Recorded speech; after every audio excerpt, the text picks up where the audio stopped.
This is the first time in the history of the world that the communist government has been overthrown by the people. And for that, we congratulate you and the people of Guatemala for the support they have given.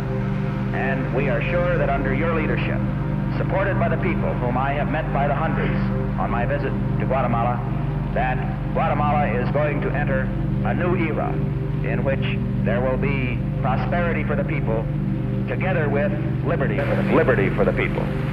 Thank you very much for allowing us to see this exhibit of communism in Guatemala. You're welcome.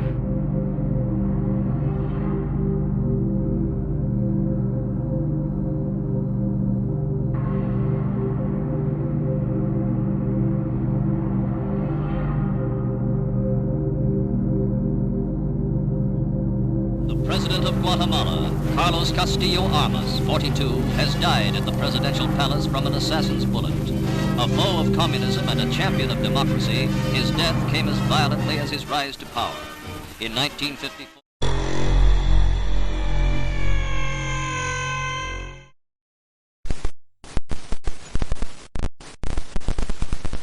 que se caracterizó por una alta corrupción, por un nivel muy elevado de nepotismo. Él favoreció negocios e intereses de su familia política y de su familia directa. Que era un régimen espurio, un régimen muy corrupto, que había llevado al país a una situación ya de confrontación entre los diferentes sectores políticos que existían en Guatemala. Miguel de Igora Fuentes will come to power in 1958. He would have total power of the government. Mass corruption and repression will continue under his dictatorship. However, he was a close ally with the United States.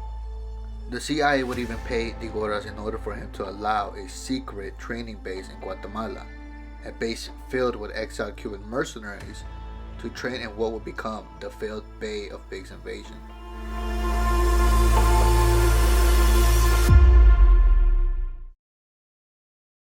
The beginning of 1960, and then we talked with President Eisenhower, and then he sent some people to my country. They presented me some credentials. The credentials were from the CIA. I have never seen them before. And they asked me not to ask for principal names, only for first names, as Peter, John, James. The most difficult of the problem was to look for a place where no spies and pressmen went to see how they were doing. And Mr. Alejos offered his coffee plantation, a farm called Helvecia. We denied, as usual, all these organizations saying that it was only rumors and that it doesn't exist any camp. And they built some roads in order to reach these hidden places, and they built some small barracks in wood. But we gathered there near 2,000 young men, very enthusiastic, with very good trainers.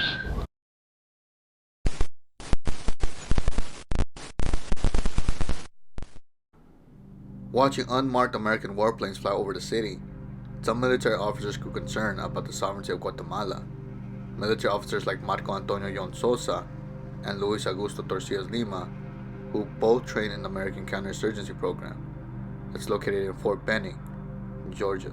And by November 13th, 1960, military officers Torcios and Yon, with a group of about 120 other young military officers and approximately 3,000 soldiers, seized the Eastern Military Zone and the Zacapa military base, demanding the resignation of de Igoras. CIA would fly B-26 bombers disguised as Guatemalan military jets to bomb the rebel base because the coup threatened its plans for the invasion of Cuba. The rebels would flee to Honduras, where they would form the first revolutionary group of the era known as Movimiento Revolucionario 13, or MR-13, named after the day of the rebellion. The following decades will be marked with more violence as the Civil War intensified. Mutilations and public dumpings of bodies were common, and by the 1960s and 70s, the United States will provide $35 million in military aid for Guatemala. The Carter administration would pause the military aid due to reports of human rights violations carried out by the Guatemalan military.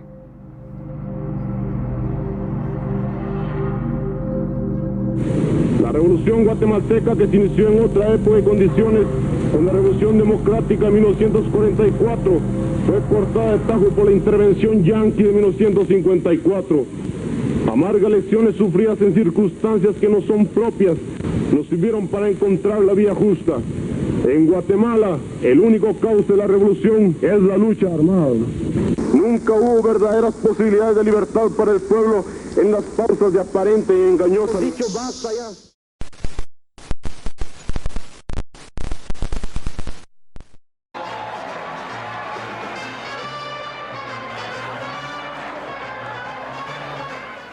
I consider the trust that you have placed in me sacred, and I give you my sacred oath that I will do my utmost to justify your fate. The American-trained General Efren Rios Montt will come to power in a military coup in 1982.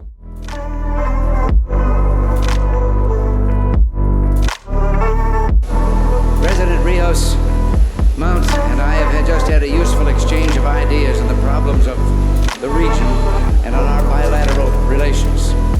I know that President Rios Montt is a man of great personal integrity and commitment. I have assured the President that the United States is committed to support his efforts to restore democracy and to address the root causes of this violent insurgency. I know he wants to improve the quality of life for all Guatemalans and to promote social justice. My administration will do all it can to support his progressive efforts.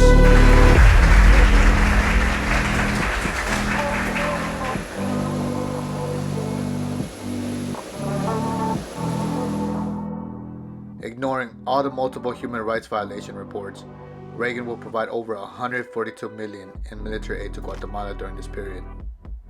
According to a 1986 report done by the United States Accounting Office, America would secretly send tanks and helicopters to Guatemala through the Dominican Republic.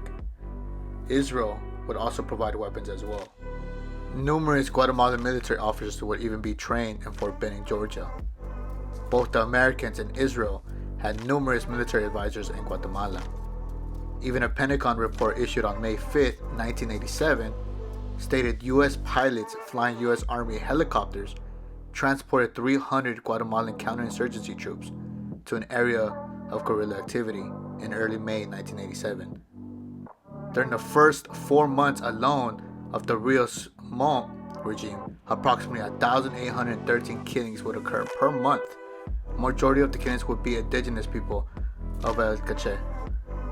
A November report done in 1982 by the America's Watch summarized, those who are with the government are fed. Those who are not with the government are shot. By the end of the war, 200,000 Guatemalans were killed or will be forcibly disappeared. 83% were indigenous Maya, and 93% of the human rights violations were carried out by the government forces, not the guerrillas. Oigan bien, señores. No aparecerán más asesinados en las orillas de las carreteras. Se irá a fusilar a quien esté en contra de la ley.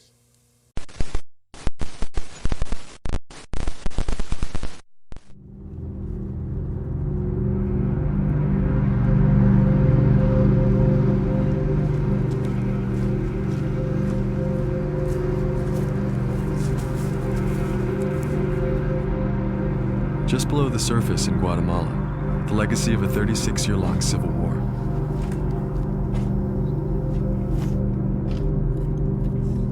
At the peak of the violence, in the early 80s, thousands of indigenous civilians, including women, children, and the elderly, were killed by a military who labeled them as communists and subversives. In these mountains around Naba, entire communities of Ixil Mayans were targeted for extermination. El helicóptero, el juras, ya se puede no se te puede vivir en la cancha. As kaja met zumbale erido mbake la kalenis.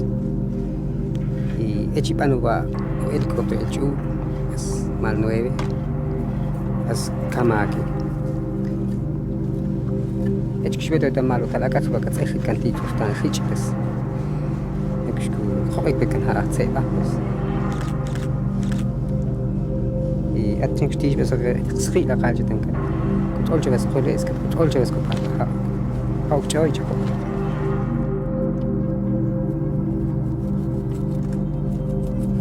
Fearing the soldiers might return, Francisco Chavez and his sister Caterina buried the bodies quickly and at night.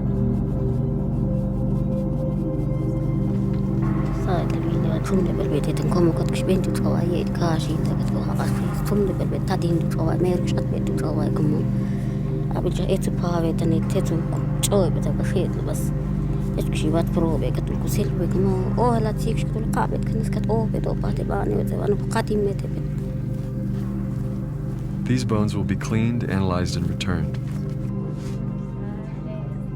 While bodies are returned to their families for burial, the remains are also evidence of war crimes. Cristobal's body was found in a mass grave on a military base, along with nearly 600 others.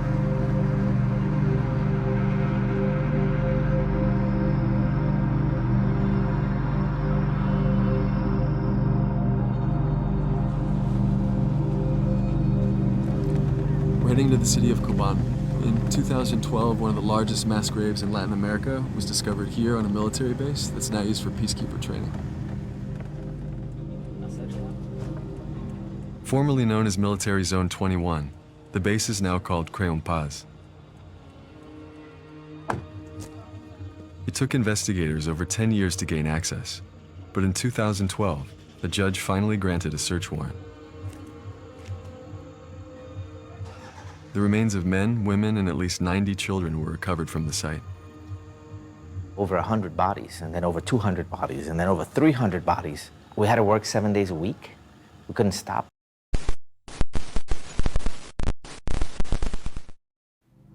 The Guatemalan government started to feel international pressure to address widespread human rights violations of the war. Encouraged by peace organizations and the United Nations, negotiations started in 1991, and by 1994, the government and the guerrillas will come to an agreement with the United Nations mission, guaranteeing compliance and human rights and demilitarization of the country. General Rios Montt was able to avoid justice for decades for genocide he ordered on indigenous Maya, but in 2013 he would be prosecuted with statements from over 100 survivors and relatives of victims. 2 months later he would be found guilty and sentenced to 80 years in prison, but was quickly released due to a technicality. Nunca lo hice. Y de todo lo que han dicho, no ha habido ninguna prueba que evidencie mi participación.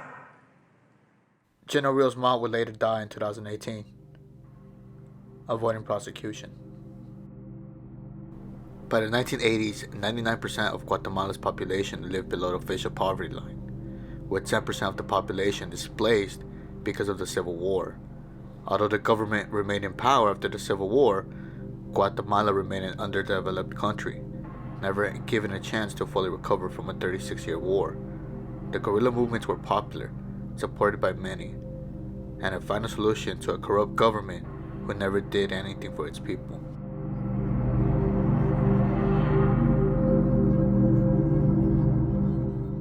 The children of the families who were once fleeing war in Guatemala would grow up in the barrios in the United States and be deported back to Guatemala.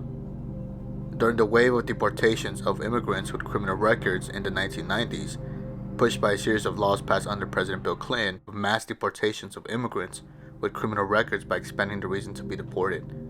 Offenses included crimes such as drunk driving and petty theft. As a consequence, annual deportations to El Salvador, Guatemala, and Honduras increased drastically. Between 1995 and 2014, from just over 5,000 deportations to well over 100,000. They reached a peak under the Obama administration, reflecting bipartisan support for such policies. With the main factors of the Civil War still not addressed, corruption and poverty, the gang violence that Guatemala never had would skyrocket, due to the same conditions that caused the Civil War in the first place. However, Guatemalans are now facing a new challenge. Already having a weak food infrastructure in their country, a lot of Guatemalans will grow their own food. And with the temperatures rising and mass drought due to climate change, Guatemalans struggle to grow their own food to feed their families. These fields are ravaged, crops inedible. Millions of Guatemalans are on the brink of starvation. Are you scared? Sí. ¿Por qué? Why? El miedo es de que no va a haber comida y la familia. Jose Vasquez is struggling to feed his family.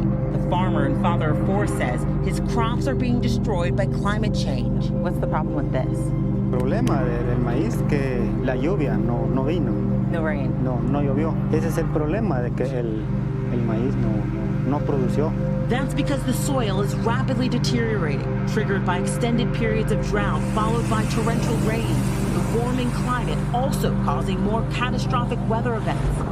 In 2020, 2 Category 4 hurricanes hit Central America in the span of 2 weeks, washing out entire villages in Guatemala. Climatologists warn it will only get worse and disproportionately impact impoverished countries. It has become the defining image of modern Latin America, migrants on the move.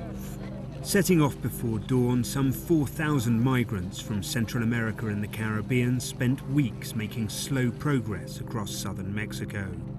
Clutching their children as they walked, led by little but their faith,